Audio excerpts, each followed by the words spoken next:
The closer you are to the truth of what you're here to do and who you are as an individual, the stronger your position is because you're more aligned with spiritual presence. We usually think the opposite. We have to kind of tie down and try to plug into the systems that are around us and find a way to support ourselves with that. And then when that's locked in, we think we can come back and work on our authenticity. All of these things that keep us trapped in a kind of illusion that the only way we can be safe is if we feel like we're in control and dominating the people in the environment around us. This is a very limited view, and it stops us from actually being able to feel and lean into the thing that will bring us happiness, which is growth. I am so excited for today's show because I have Alana Fairchild. Now, Alana Fairchild, if you're not aware of her, I actually work with her journals every single day. I have got turned on to her for the last 2 years, and she has these very specific journals. I'll make sure to link them below, but I just order them on Amazon, but they all hold a different energy. She's done oracle decks, she does retreats, but she's a really powerful intuitive. She works with spirit and she's authentic. And I've enjoyed this discussion with her where we talk about how do you truly love yourself as a woman? What is she excited about? What did she do in her early 20s to move from a very corporate law degree to really honoring the whisperings of her spirit? How did that feel for her? What fear did she have to face? And it's such a potent message for all of us as we are facing 2025, 2026, 2027 of really unmasking, unlayering, and stepping into our true soul's call. Can't wait to have us dive in with Alana Fairchild. Welcome to the Danette May Show, where you'll receive profound breakthroughs, courage to break old patterns, and live into your soul's purpose. Each week, I will bring you epic guests and live coaching to remind you of your power. You have the ability to achieve extraordinary things, and the time to start is now. Hello. Hi, how lovely to meet you. Nice to meet you too. Well, I am excited to drop in with you. Thank you for saying yes to being on the show. And I want to just start it with your intention. What was your intention for being here, for saying yes? And what would you love? Yeah, but bottom line, what's your intention? It's always to have an honest, authentic conversation. I trust what comes up because you can't always anticipate it. I never really know. But I always feel like when two sincere people that have a good connection to their hearts and spirits talk, something happens that's a benefit. So I want to help people, and I want to do it through us just talking about whatever it is that's really, you know, kind of lighting us up and moving us at the moment. Thank you. I'll share my intention. I am so excited and honored to actually be able to see your presence and to feel your presence and have a deep, like you said, authentic conversation, because I have actually been using a lot of the tools that you put out there. But where I felt your magic the most is I have bought every single one of your journals. And I kid you not, because I have a very deep relationship with my soul time, which is journaling. And I've had all different kinds of journals my whole life. Like I've journaled since I was 12 years old. Like I journal every day, and your quotes and the image that goes, and I'll pick a journal based off where I feel I am for that duration, because they don't last very long for me because I journal a lot. But every quote is like spot on from a dream I had the night before, or I'm like, this is pure magic. And I feel like I'm working with a really beautiful spirit when I work with your journals. And so I just wanted to say that. And I was like, I am going to bring her on the show because this is really potent offering that you have given a lot of us, whether it's Oracle or the journals. I primarily work with your journals that have really impacted me. So yeah. That's so amazing. Thank you for sharing that. Yeah. I always have this sense that when I'm writing, it feels random to me, but I also know it's not. Like I can sense that there's this kind of spiritual energy and that it has its own intelligence and it knows how to speak to people. And I'm always really humble and really incredibly honored to feel that I can be part of that in some small way. I'm sure. What a great gift. And when you are in that process of creation, whether it's an oracle deck or a journal, like I'm referring to, which you guys, these journals, if you've ever watched any of my stories, you would see them and you can look them up. I just buy mine on Amazon and I'll look through them, but they have open pages. Some have images and then they just have a quote at the bottom. That's what I'm referring to when I say the journal. But what's that process for you when you're creating a journal? For example, it's got to be different than maybe other things that you've worked on. There's always this sense with anything that I do of being led and being inspired and trusting the process. So I've got to the point where I've created so many of these that I kind of know the process. I never know what's going to happen in the process, but I know the process, which is set intention to be pure of heart and to create benefit and beauty. That's what I create for people. And then in that, just allow it to come to me. And what I love about journals in particular is that I get very random. So I go into the baseline content because the journals are almost always connected to an oracle deck. And then I just work with the original manuscript and I wait until something really has a bit of a vibe or a pull or a bit of an intuitive hit. And that's the quote. And I just know. I just know it's like, that needs to go there or that needs to go there. And I trust it. I trust the process. Yeah. And do you feel like you're really working? Like, for example, you have the one I'm working with currently is Kuan Yin. So you're most likely, since you are really studying her, you're probably feeling her, right? Is she telling you kind of energetically, I would like this here. I would like this here. Yeah. It's, how can I describe it? Like if you were resting on top of the ocean and you were there and you had your own free will. So you could swim or you could lay there or whatever, but you could feel where the ocean was supporting you and where the movement of the current was going. Maybe you drift this way or that way. So you're it's you and it's the ocean, but there's also this connection and this guidance that comes as you allow yourself to surrender into that. So it's like this feeling. Put this here or this word, or sometimes I change the quotes a little bit for the journal. It doesn't quite feel right. It needs to have a different kind of quality to it. And I pretty much with everything that I do and journals in particular, I imagine the people who are going to be using it. And I imagine as if I'm writing in a journal and, what do I need at this point? And I can feel it. It sounds funny to say, and I never really understood it for a long time. And then it just occurred to me, spirit exists outside of time and space. It's not confined to it. So the whole idea that something is linear and that I'm writing something now and something in the future when people connect with it, none of that matters. It all happens in this kind of instant moment. And so that's where I know there is this magic. And I love when people have that ability to really feel it, like you obviously do, and you tune into it and you work with it, which is such a gift. Yeah, thank you. What was your upbringing like? Like, where are you from, and what was that upbringing like? Yeah, exactly. So I was raised in Australia in a very multicultural community in Sydney. My background's quite diverse. So on my father's side, there's heritage throughout Greece, Norway, Scotland, England, Ireland. It's sort of all over the place, really. And then my mother's side, as far back as we know, it's Italian and Lebanese, and I expect there's more. I feel like there is, but that's all we know, and that's all that's been researched in the family. So there's a real mixed bag. And then I'm about third generation Australian, so you bring all of that into the mix. And I grew up in Sydney.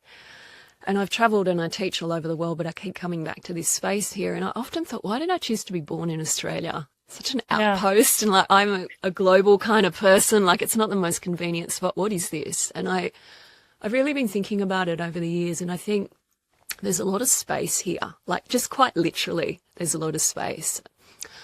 And there's a lot of kind of defiance. I think it's because of the background of how modern Australia was developed, because it came out of this colonialism, and a lot of the people that came out here were actually convicts. So there's a bit of a anti-authoritarian, like we have a dark history. We have a lot of, things in our history that are truly wounded and that we're still working through as a nation. But there's also some elements that are quite powerful, and if you work with it skillfully, can be a benefit. So I think part of that is this kind of, we're all a bit outcasts out here. We're all a bit on the fringe. And so I grew up in that. And then in the multiculturalism, and I was raised in a Catholic family, But I stepped back from that when I was in my teens because I wanted to experience this love that I've had my whole life for the divine. It's kind of this ongoing love affair and this sense of conscious, real, living presence that I've had ever since I was a child. It's never really gone away. But I wanted to be free to explore it through different pathways. So I did. I explored a bunch of different religions, a bunch of different mystical traditions, and kind of found this sense of unity and oneness, and me kind of being able to make it very personal. And from that, that's where all my works come from. It's like, well, what is it when we, step into the truth of our personal spiritual connection and realize that that energy is going to talk with us and work with us, and it's very freeing, and it will kind of meet us where we're at. And I thought, I want to share this with people. So I kind of came through this whole journey. I mean, I took a bit of a detour. I went to law school. Can you believe it? You did? Yeah. Where did you go to law school at? Oh, at the University of New South Wales. It was at that time the best law school, and I had this amazing grade. I, was dux of my, what do you call it, valedictorian? Yeah. So you were like, I should go this path. Yeah, right? Well, I didn't know what else to do. I was young, as a teen, in my late teens, and there was no real career advice around being a spiritual teacher. I was like, no one really talked about that. Exactly. I didn't know what to do. And people were like, oh, you're really good at language. You should be a journalist, or you should, maybe be a writer of some kind. But that was about it. And I also loved stage and performing. And I had a lot of pressure to kind of not follow that path, that it wouldn't be stable. But I always loved it. So I just thought, well, I'll go with this because I don't really know what else to do. So I did law, got depression, thought this can't be right. Wow. Finished my degree, got offered some corporate jobs, like things that were pretty impressive, and everyone was like, oh my God, that's your set. Yes, exactly. This is amazing. Like, this is your life. Don't worry about it. You never have to worry again. And I was like, I feel terrible. I feel like I'm dying inside. So I didn't accept the job offers. Everyone thought I was nuts, but and then I became a psychic. You did. You just did a whole pivot. I just did a whole pivot. It was hard because... Yeah, tell me about that. Well, how were you received? What were you facing? Were you facing fear with that decision? What was happening? Yeah, well, I remember my grandmother, bless her soul, at the time, she just kind of said to me, are you sure? Is this what you really want? And I just said, I can't stay on this path that's leading me to depression and anxiety. Like, it was really messing me up. It was blaring. It sounded like the body was like, no. 100%. It was just saying, this is not right for you. And I could feel it in my mind. When you're out of alignment. And it's just the question is, well, what do you do about it? And I've always been a kind of slightly dramatic person. I don't go for the small step. I don't think, oh, well, maybe I'll try a different kind of law or something. So I was just like, no, this is not right. So I had been pushed by a friend towards the end of my law degree to go and see this psychic healer. And I thought, oh, well, why not? I went to have a reading with her, and I'd never really done anything like that before. And I sat down and she just said to me, you're an old soul and you should be doing really what I'm doing. And then I remember sitting there and my brain was going, this is super weird. And out of my mouth came these words and this voice. And I just said to her, I know. And I was like, what's that voice? What's this part of me that's speaking? And that was enough for me. I studied with her, learnt meditation, a little bit of intuitive development and tarot, and I was hooked. I loved it. And I thought, I'm so interested in this. And I thought, well, if this is right, I'm going to ask for a sign. And at the time I was working part-time in a management consultancy firm. Well, actually I was working full-time, and I wanted to go part-time because it was a stopgap. I come out of law, I had these skills, I was kind of using them, but I felt like I wasn't really living. I was just dreading, Monday-itis, they call it. Every Monday I was... Or Sunday blues or... Oh, it's terrible. It's just like, I thought, no, I can't live like this. Anyway, I asked for a sign, and at the time I was living around the corner from it was a real institution, this very long-standing bookshop that sold metaphysical books. And I just rang them and I said, are you looking for a psychic? It was a very weird conversation. And she just goes, I am. Someone just quit. Come and do a reading for me, and if you're good, I'll hire you, and you can do 2 days a week. And I thought, well, it doesn't sound like much, but I'm going to go for it. So I went and did a psychic reading for this lady, and she's like, you're good. You can start. And I went home and I quit my job. And I love this side of your personality. Oh, honestly, and I felt absolute relief, so I knew I'd done the right thing. But then to your point, the amount of survival fear. Oh, yeah. I wondered if you felt that, even from loved ones. Did you feel people like not supportive of it? In the beginning, no, everyone was freaking out. Later, when everyone was like, well, she's been doing it for 25 years, she's probably going to stick to it. And, you know, I've had some degree of accomplishment in the field, so now people are more supportive. But I find for me, a lot of the time, and I think this is probably the case for most people, or at least a lot of people, you can know, like I can know something in my heart and in my mind and that it's the right thing, even if there's no evidence in the material world to support it yet. Yeah. And I can sometimes get frustrated if people can't see it. And it's like, no, don't you feel it? And it's like, no, they don't. But I knew. So I knew it was the right thing. So I didn't let it stop me. I just thought, okay, I'm not going to have that support, but I trust myself and I trust spirit, so I'm going to go for it. But I still had to deal with all the inheritance of the survival mechanisms and all the things that we're taught about money and security and, are we going to be okay in the material world? And I think there's so much in our culture about putting our sense of security in externals, and that's why a lot of people really struggle when the world's so uncertain. But the truth is it's always uncertain, but we invest these ideas of certainty and reliability in the world, and it just doesn't really exist. Everything's changing, things happen. We might not like the way things are going politically or financially or whatever it is. So what are we going to do? You can't kind of build a sense of stability on something that's the equivalent of a sandcastle that can get washed away in a wave of change that no one can really control. So it's like, well, where do I find my sense of peace? And where do I find my sense of trust that I'm going to be able to show up, do this work, not really know how it's going to unfold, but have faith? And I thought, well, I've got to trust spirit. I've got to trust that inner connection. So in a way, even though it was incredibly difficult, I feel like it taught me, it was a good lesson. I think anyone on a healing path is going to go through this lesson. How do you rely more on your spiritual connection than on external circumstances and keep your faith? It's not easy, and it took me a while, but what do you do? I feel like this is actually so important right now, and I'm feeling really called to just call this out for a listener right now.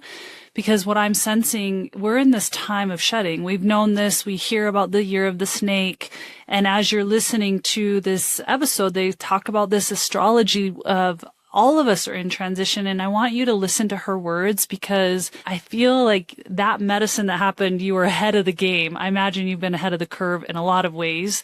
A lot of people are feeling what you're describing. It's like, I know there's something different I'm meant to do, but I'm scared because how is it going to support me physically, like in this world that we think we have to survive in?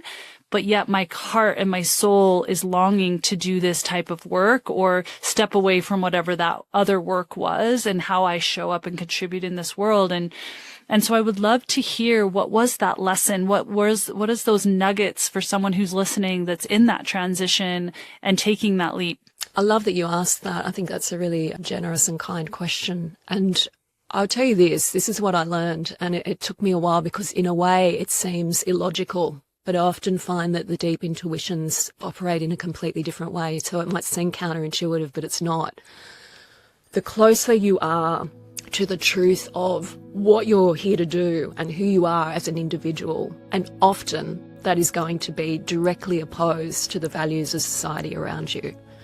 The closer you are to that, to your truth, the stronger your position is, because you're more aligned with spiritual presence. We usually think the opposite. We have to kind of tie down and try to plug into the systems that are around us and find a way to support ourselves with that. And then when that's locked in, we think we can come back and work on our authenticity. I understand it. It's kind of a survival mechanism way of trying to connect with societal protection of the herd. But when society isn't structured for your authenticity or your protection, what you're actually tagging yourself to is something that's fundamentally undermining, sabotaging, and even destructive. We have to make a choice. And I think I was just talking to my publisher about this yesterday. There's something so powerful that's happening on the planet right now, and it's like this kind of cleaving of energy within the human species. And there are those of us that are really wanting to ride the currents that are arising and unfolding and leading us into something new. And those that are really struggling to kind of cross the bridge and are kind of anchoring and grounding more in old frequencies or denser vibrations, hate, fear, judgment, all of these things that keep us trapped in a kind of illusion that the only way we can be safe is if we feel like we're in control and dominating the people in the environment around us.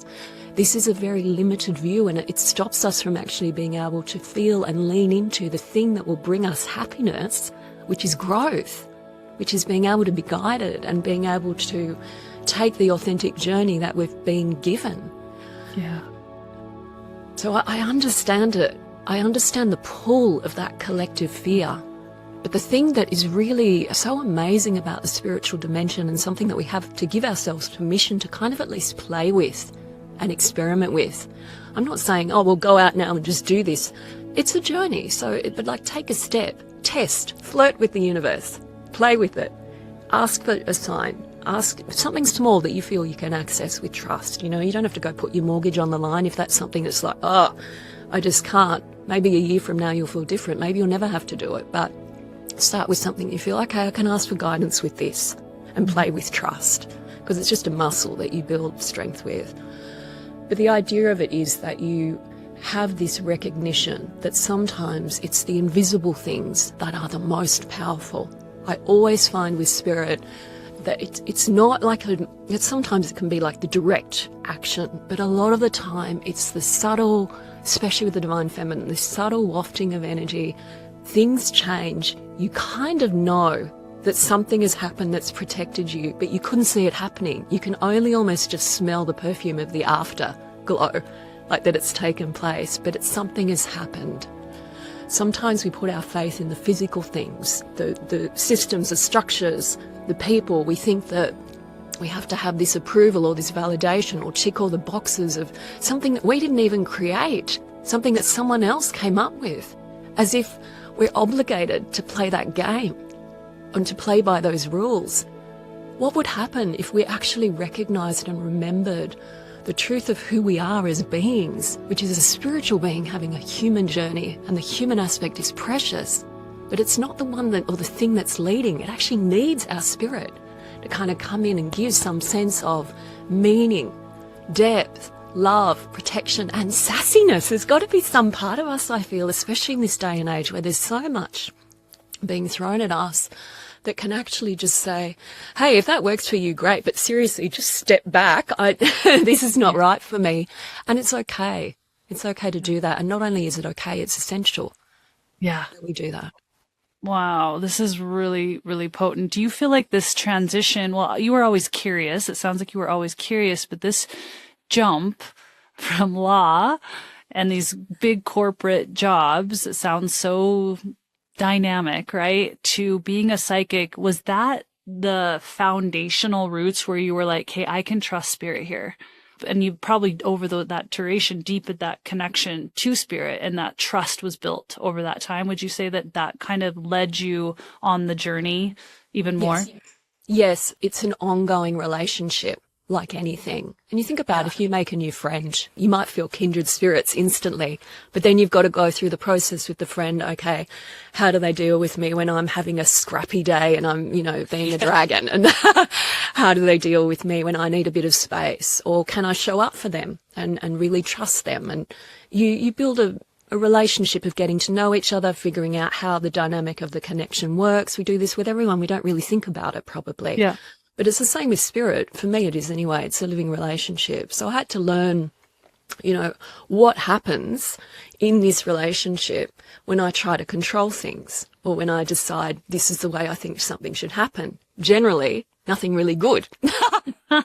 They're like, yeah, they're just like, you can have a go at that if you want, but it's not going to accomplish anything. So for me, I was raised, you make a list, you get it done. I'm very good at that. Yeah. I would love to do that all the time, but I was just continually blocked until I had to start trusting the feeling of being led and getting the inspiration. And then I could run and do all the steps, write the thing or whatever, but I couldn't lead it. And that was hard for me because I like to be the one that's saying, this is what I feel, this is what I want to do.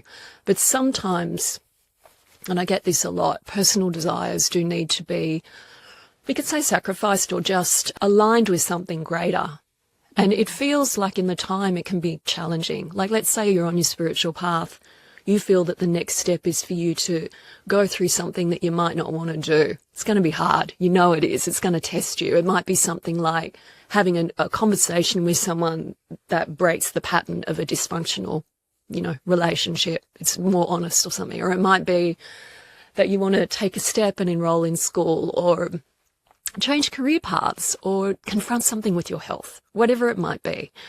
You know it's going to be difficult because you're going to be coming up against some of your fears or belief systems, and there's going to be trickiness to it. So your personal preference might be, I just wish Spirit would come in and change it.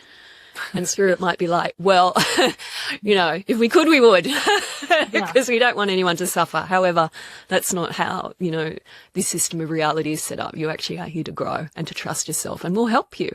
We'll help you in so many ways, but you have to do your part. Yeah. So it's kind of understanding you can't always just control it, but it's okay.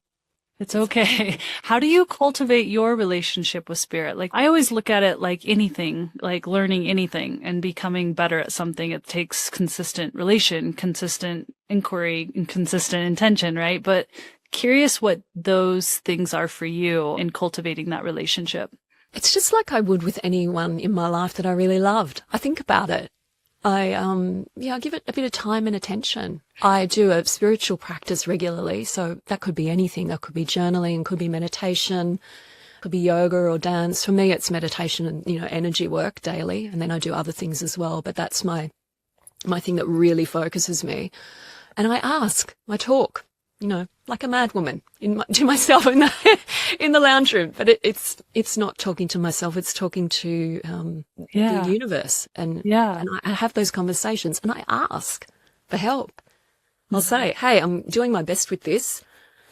I seem to be making a bit of a mess of it. Can you help? Because I know you'll have some wisdom or some way through. And when I feel vulnerable, and when I feel uncertain or confused, or that I'm at a point in my life where what I've learned so far doesn't seem to be quite enough to get me to the next step, I lean in. I actually physically and emotionally feel like I'm leaning in to whomever or whatever it is that you connect with. So it could be Mother Mary or Kuan Yin or Goddess Isis or life or the universe. The label doesn't matter. It only matters in so much as it resonates for your heart, and it gives you a sense of something that's real, that you can kind of believe is a presence for long enough until you feel it, because you will eventually feel it like a presence. And the more you lean in and you allow yourself to trust, and then you recognize that things work out. And I'll say this to you, here's a secret.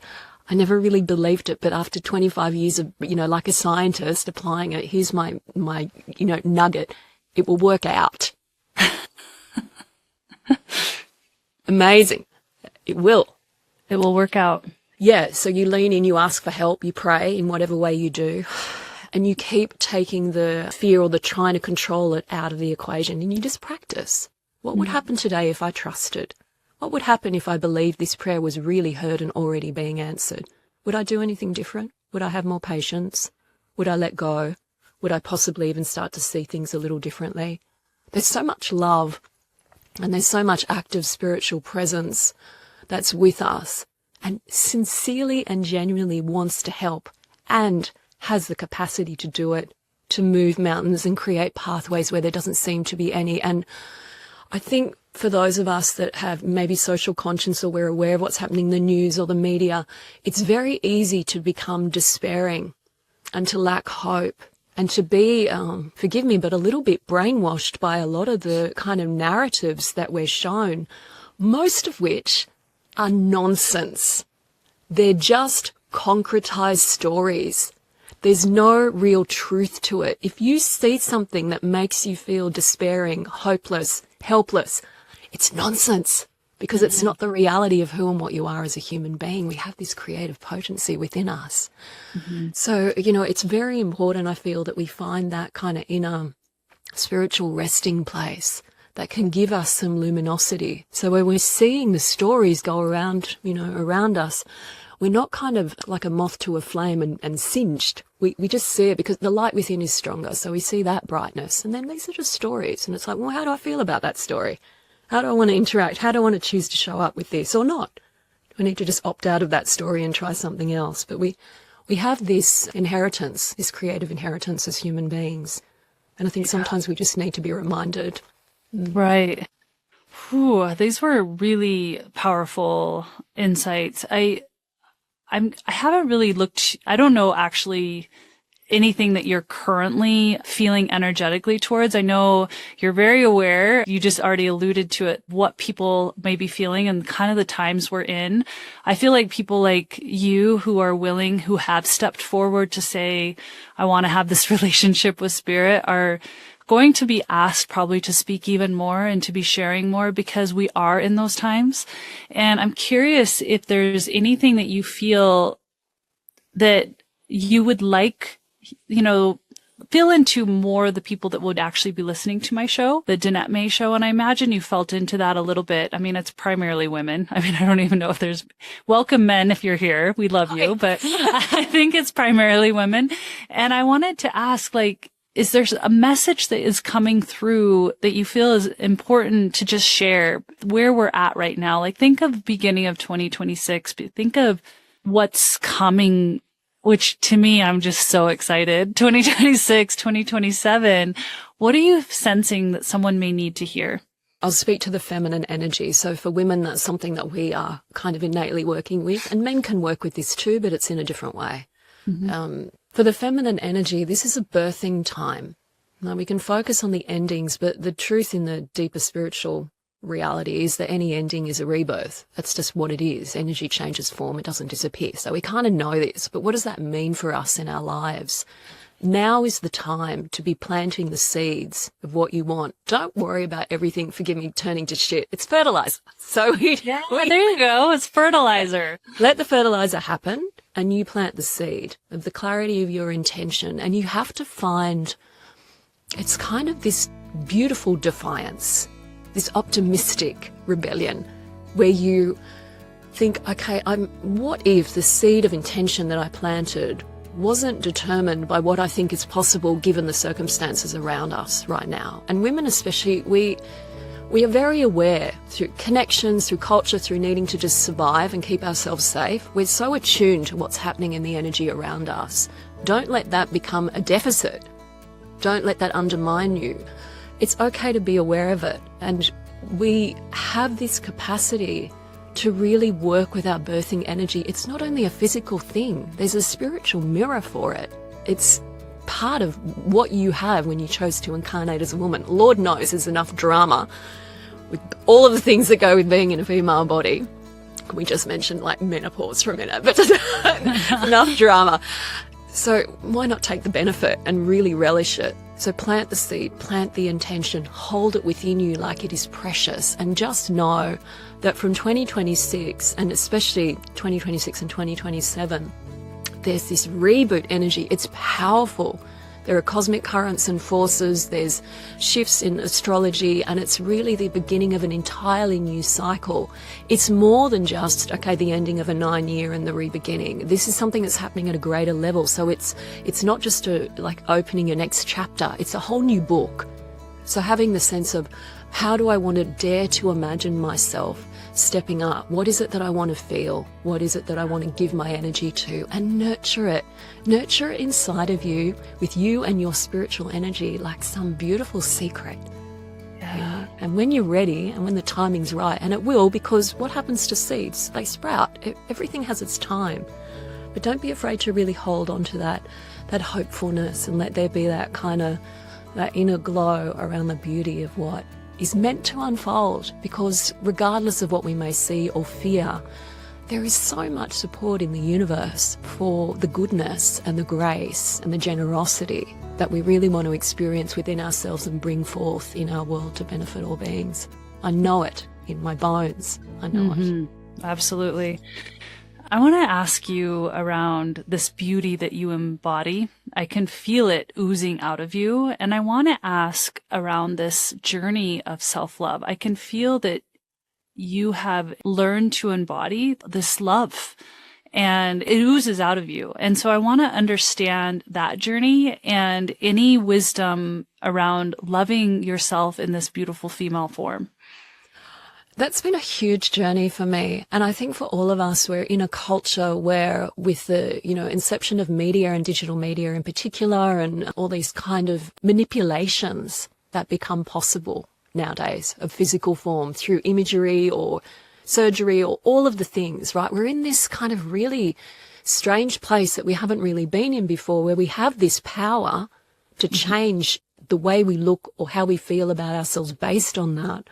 Do we have the wisdom to match that power? That's something that we have to decide for ourselves. And so I think, this idea of beauty for me is such a deeper thing than the physical. I can appreciate the beauty in people, but it's more than that. It's the soul. It's knowing who and what you are and being okay with it. And I think the thing that really helped me a lot was thinking about all of us as kind of plants in the divine garden. And there's these flowers here in Australia. We have a lot of kind of flora and fauna in Australia. It's pretty diverse, but there are these things called bird of paradise flowers. Yeah. You've probably seen them. They're weird. They're weird. Yeah. They kind of have these strange... They almost like a beak. They have yes.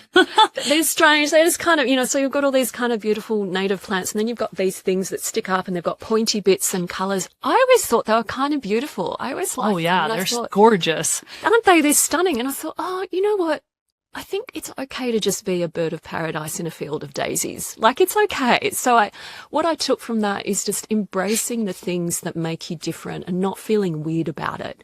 The world has changed a lot. And one thing I will say that is a positive that I see taking place in the world is there is an increasing acceptance of diversity and different ideas of what beauty actually can be. That has changed hugely in 20 years. The beauty models used to be very confined. So I think there's something about taking back the power of our own images. This is something I'm very passionate about, and one of the reasons why I've written so many different oracle decks, because of the difference in imagery. If we're working with our energy and our own images of self, our own images of beauty, not what we look like, but this sense of feeling and this sense of depth and love and energy and all the magnificence of life, even if it's in its difficult times, or even when we're kind of not liking ourselves very much. As I mentioned earlier, I can be a bit dragon-like at certain times, a bit scrappy, but accepting and saying, well, this is having compassion. But it's this sense of self-acceptance that's not about being perfect. It's not about looking a certain way. It's not about fitting into a societal, system that checks all those boxes. It's just about this sense of learning to accept and even enjoy who you are. Yeah. I love that. Discovering even the depths of your uniqueness. Yeah. So cool. I remember I had this moment, I don't remember how many years ago it was. I was a younger mom and I was wrestling a little bit with this self-love and this idea of beauty within myself. And it was through plant medicine, not internally taking it, but I was just walking around looking at all the unique plants in Bali. And I'm like, I would never, ever look at any plant and feel that it was ugly. I would look at all of the unique ones with the scars on its bark and all of its unique flavor. And I think they're all beautiful. And I was like, I'm no different. I mean, all of us, I can find something beautiful in every single human that I encounter, whether it's these eyes or their lips or even just the way that their jaw, I can find it in the physical. And then obviously it's so much deeper. And that's the offering, right? It's so much deeper of knowing that you are a speck in all of it. I love that. Understanding that. So thank you for that. I'm always curious how other women really go on that journey. It's an interesting question to ask people because you can see it oozing from the inside out for some women. And I'm always curious. I love that. You definitely have it. Oh, you definitely have it. I love that. I think the only other thing I'd say about it is just one shift that was really meaningful for me was moving away from competition into celebration and to make it less personal and just admiring the beauty in all of the ways that it shows up in nature and people, in physical form, but in the mind, in the energy. There's so much of it. Yeah. Totally. What are you working on right now that's getting you excited? I'm developing a new program on the dark divine feminine. And it's really, it's You're going there. Yeah, I really am. And I've always loved her, but she's really been like so demanding, and I, as if you're going to say no, like to that. So I'm really. Because it's been telling you, I would like you to work. Yeah, I would like you to. Not, I would like, you are going to do this now. And okay. And whenever I feel something so strongly, I'm always curious, like, why? Why? Like, okay, of course, but why? And then it was like, well, look at, people need deeper protection. Women need to find a sacred way to make their anger or their frustration or their sense of injustice something constructive, rather than feeling either that they don't want to feel it because it makes them uncomfortable, or they feel it but they can't do anything with it, they can't move forward. We need a way to work with that energy through psychology and healing and magic that allows us to feel like we're actively birthing, you know, our own souls, our own path, but through that, bringing something of benefit into the world and helping stabilize and empower the transition that humanity as a species is going through right now. I mean, we can't just call this woo-woo, flaky, whatever. But like, you see, the world is going through the agony of these transformations and these struggles. And something, I truly believe, something good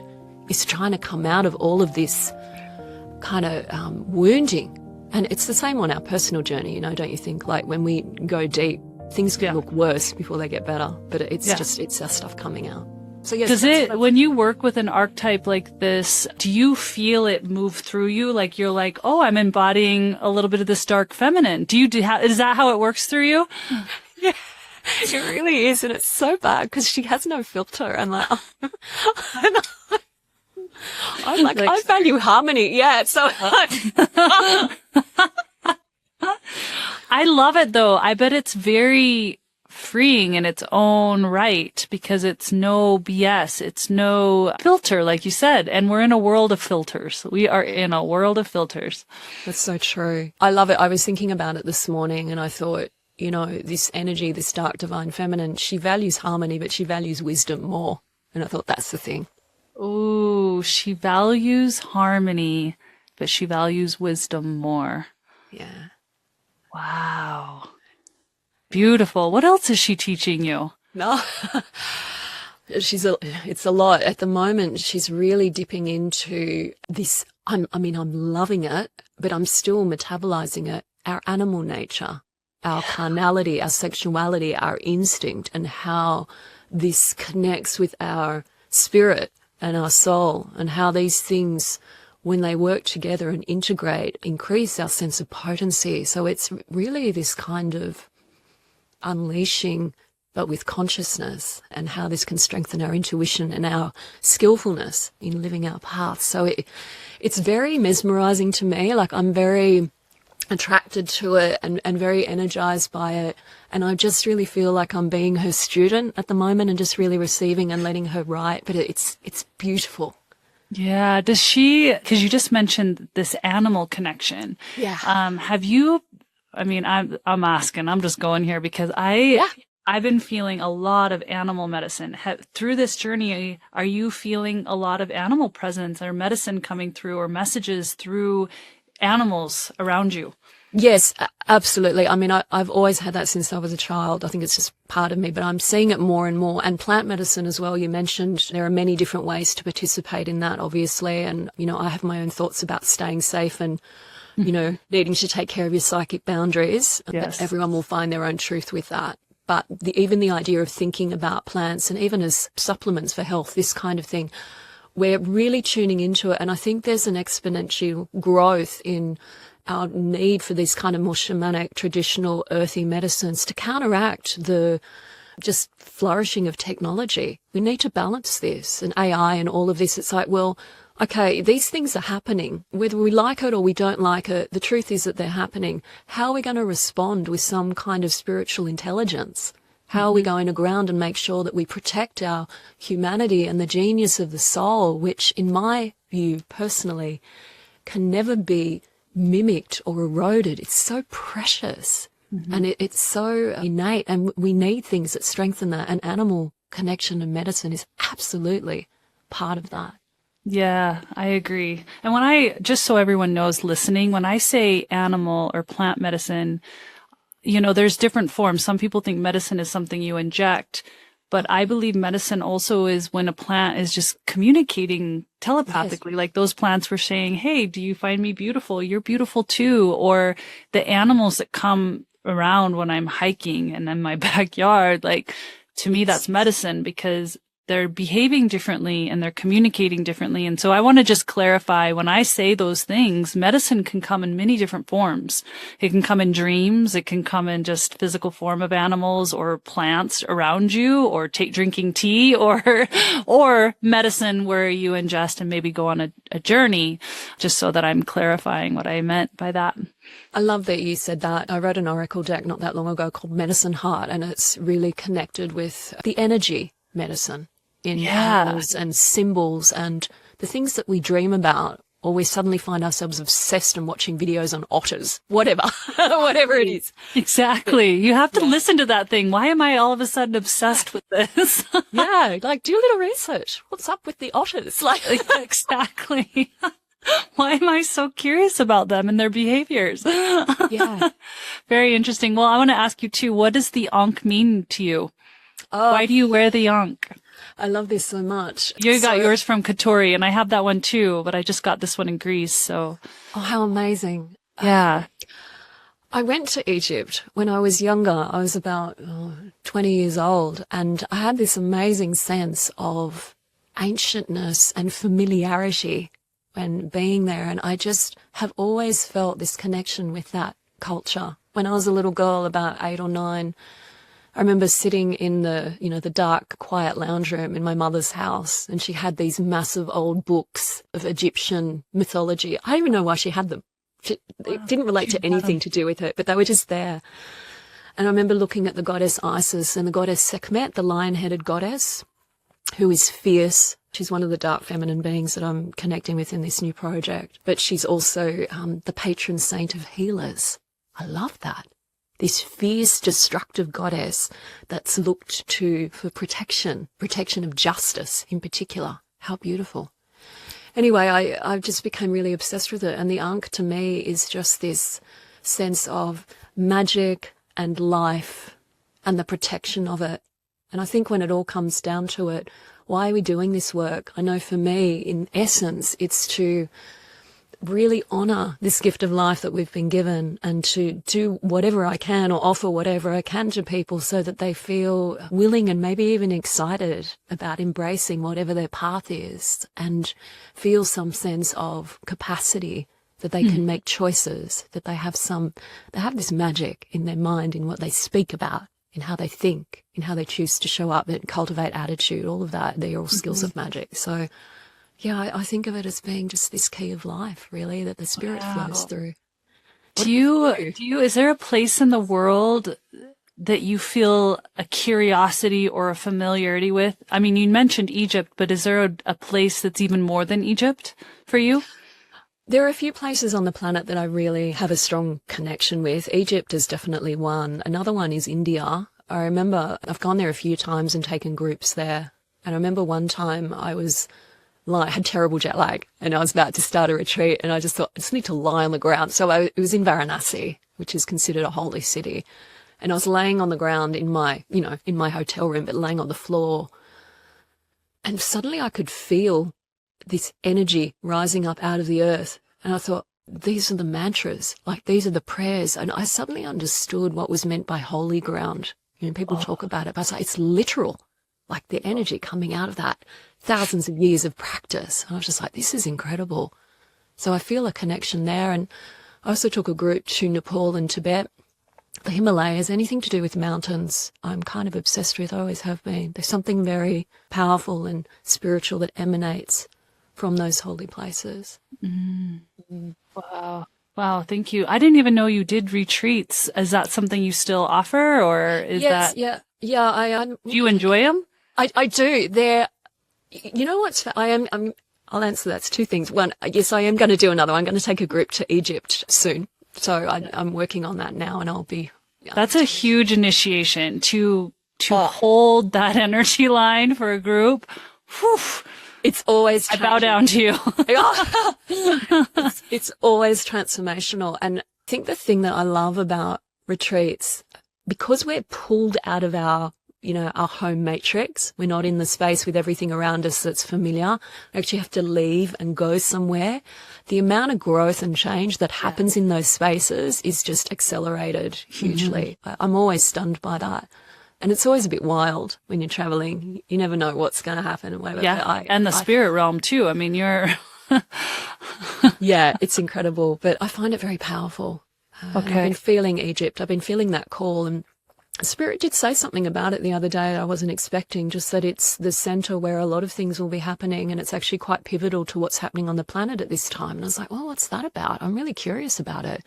So I'm still investigating that, but I kind of feel like there's this massive return to an original wounding that we're going back through many generations. And a lot of us, are doing our work, and will probably have the sense, this isn't just about me. This is about the legacy of my mother or my grandmother or my great-grandmother. And you can feel like we're kind of work through something. There's something trying to happen on the planet. It's not just personal. It's not just humanity. It's actually the Earth Mother. And some of these sacred sites, I think, are being activated in new ways. And there's a lot happening on the planet right now. It's not boring. I mean, you'll give it that. That's true. Not boring. This is more of a personal question, more for me, because I do retreats, and I'm curious how you protect your energy. For example, like you're taking a group and you're working with these energies of these spaces, right? There's an exchange between the land and the ancestors of those lands and the people coming and their story of this timeline and what they're bringing. Yeah. And I'm curious how, like, when you do it, because you said, I love it, right? You expressed that, because I was like, do you like it? And you were like, I love it.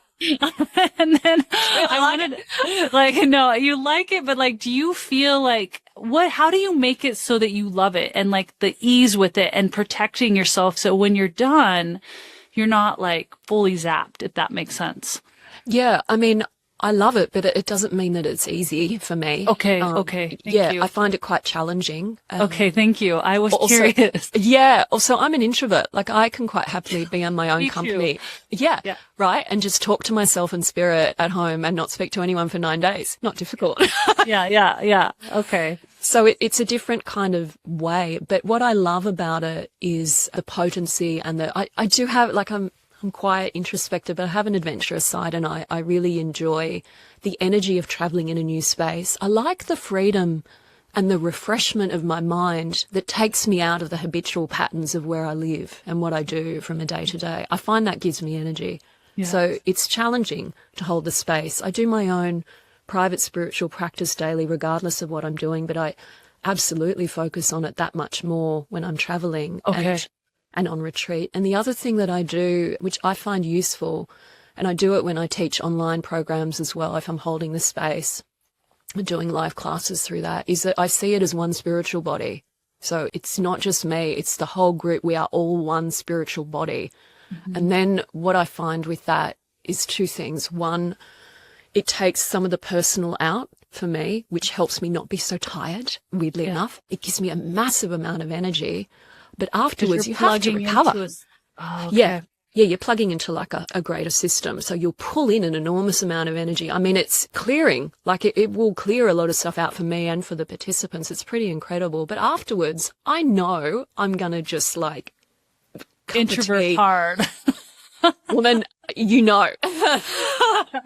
Yeah, okay. Cup of tea, calming herbs, like just don't speak to me. I'll be feral for like, a few days, because you've just expanded your nervous system. It's not normal to think that we just keep doing it. You need to recalibrate and rest and recover. And I have to do that regardless. So that's the part that's not easy. But I'm glad that you asked, because I think we don't always talk about this. And there can be this idea with energy work that if we love it and it's good, we should be flying free and never have any issue with it. But I don't think that's realistic. It's a demand on the nervous system. I think we need to own that and be sensible so we don't burn out or, criticize ourselves for things that really don't deserve to be criticized. Oh, wow. Thank you for that. It was empowering, actually. So maybe someone needed that as well as I did. So thank you for that. In closing, it's been such an honor to get to know you and all of your honesty and your energy. It's just what a gift you are to this planet. Like, so good to know you. And anytime you need anything, now you can reach me. But I wanted to ask this final question. I want you to imagine this timeline we're in right now, and you are transitioning to another timeline. And you have one last thing to say to millions, like the collective that you're talking, you just referred to, but there are millions and millions of people listening to what Alana has to say before she transitions. What is that message?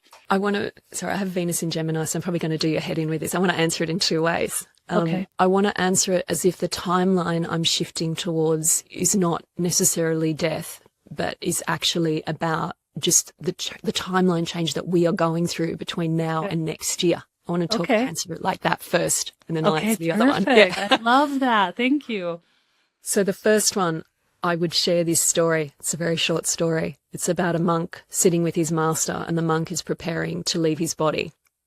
And he says to the master, "I'm struggling to let go." And the master says to him, "What are you holding on to?" And the monk says, "I like my butter tea." And the master says, "There's better butter tea in the Buddha lands." And the monk just goes, "Pooh," and just leaves his body and just goes.